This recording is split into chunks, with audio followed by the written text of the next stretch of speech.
শ্রীকৃষ্ণ পরমহংসদেব বলেছিলেন, শ্রীকৃষ্ণ পরমহংসদেব বলেছিলেন, শ্রীকৃষ্ণ পরমহংসদেব বলেছিলেন, কি বলেছিলেন? ধর্ম মানে ধারণ। ধর্ম মানে কি? ধর্ম মানে মানবতা, ধর্ম মানে পবিত্রতা, ধর্ম মানে বিদ্বেষ নয়, ধর্ম মানে শান্তি। এটা বলেছিলেন শ্রীকৃষ্ণ পরমহংসদেব, যিনি গীতায় বাণী লিখেছিলেন, উপদেশ দিয়েছিলেন। শ্রীকৃষ্ণ পরমহংসদেব, যিনি গীতায় বাণী লিখেছিলেন, উপদেশ দিয়েছিলেন। শ্রীকৃষ্ণ পরমহংসদেব, যিনি গীতায় বাণী লিখেছিলেন, উপদেশ দিয়েছিলেন।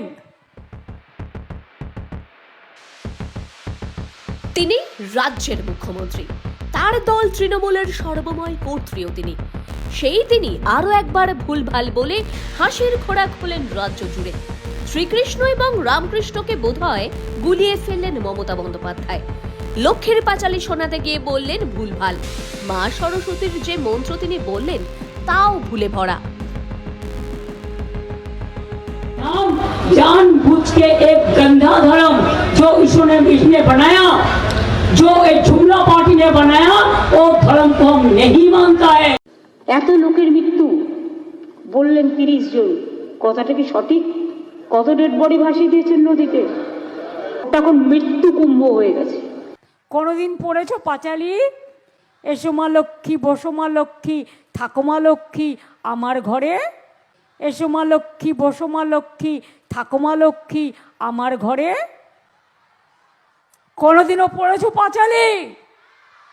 জয় জয় দেবী চরাচর সারে, কুচ শোভিত মুক্ত হারে, বীণা রঞ্জিত পুস্তক হস্তে, কুচ শোভিত মুক্ত হারে, বীণা রঞ্জিত পুস্তক হস্তে, কুচ শোভিত মুক্ত হারে, বীণা রঞ্জিত পুস্তক হস্তে, ভগবতী ভারতী দেবী নমস্তে।